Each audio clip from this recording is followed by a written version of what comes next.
Жогорку окуу жайлардагы абалды түп тамырынан өзгөртүү керек.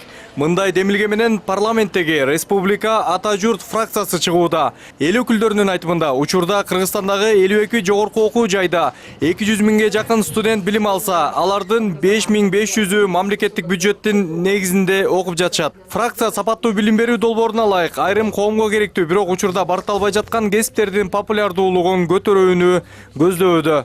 Көп ушул экономика тармагын бүткөн студенттер болуп атат. 10 миңден ашык киши. Ошол эле учурда мына табигый техникалык илимдер же табият илимдери, математика боюнча аз эле киши бүгүнкү күнү ошол окуу жайын бүтүп атат. Бул эмнени көрсөтөт? Бүгүнкү күнү бул мындайча айтканда инженердик, табият илимдер өтө популярдуу эместигин көрүп атат. Мына 437 киши айыл чарбалык илими боюнча бүтүрүүчүлөр.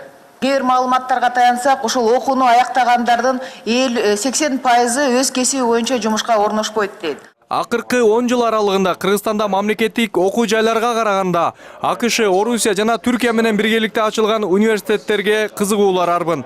Бирок бул өлкө ичиндеги популярдуу эсептелген окуу жайлар дүйнө жүзүндөгү беделдүү деп эсептелген QS World жана Шанхай университетинин рейтингинде кирген эмес. Ал эми башка рейтингдерде 10 миң окуу жайдын ичинде 5 миңден жогорку катарга жазылган. Эл өкүлдөрүнүн айтымында мамлекеттик университеттерге андай рейтингдерге кирүү азыр кыял гана. Буга эски системадан калган башкаруу себеп болуп жатыптыр.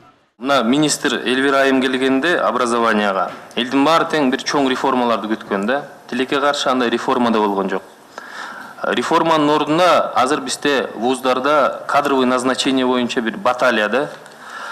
Национальный да алалык, медакадемияны алалык, аграрный да алалык. Аякта деген ошол коллективди 2-ге 3-кө бөлүп шайлоо өткөрүшөт экен. Шайлоо бүткөндөн кийин премьер-министр ким канча бала албасын өз чечими менен өзү назначать этип коет экен да.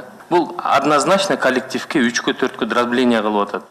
Мындан тышкары тармактагы абалды жакшыртуу үчүн Республика Ата журт фракциясы сапатсыз билим берген окуу жайлардын лицензияларын чакыртып алуу, студенттер менен мугалимдерден көз карандысыз тест алуу сыяктуу жаңылыктарды киргизүүнү көздөп жатат. Эл өкүлдөрүнүн айтымында, эгерде окуу жайдын студенттеринин 50%дан ашыгынын деңгээли төмөн болсо, каржылоо токтотулуп, уруксат кагазын чакыртып алуу керек. Паракорлукчулук боюнча да чоң маселелер бар.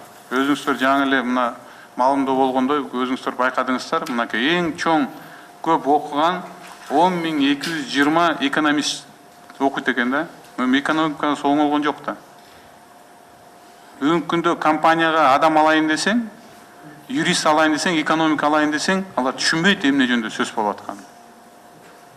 Жаш балдарыбыз, 18 жашка чыккан балдарыбыз өзүнүн 5 жылдык өмүрүн бекер өткүзүп атат да. Бекер өтүп атат. Же билимден жок, же иштен пайда жок, дипломду алат да, анан кийин барып туруп көчө шыпырат, же болбосо грузчик болуп иштейт да. Отурумдун жыйынтыгында демилгеленип жаткан сунуштардын баары колдоо тапты. Мирбек Айтикеев, Бакыт Кошалиев, НТС.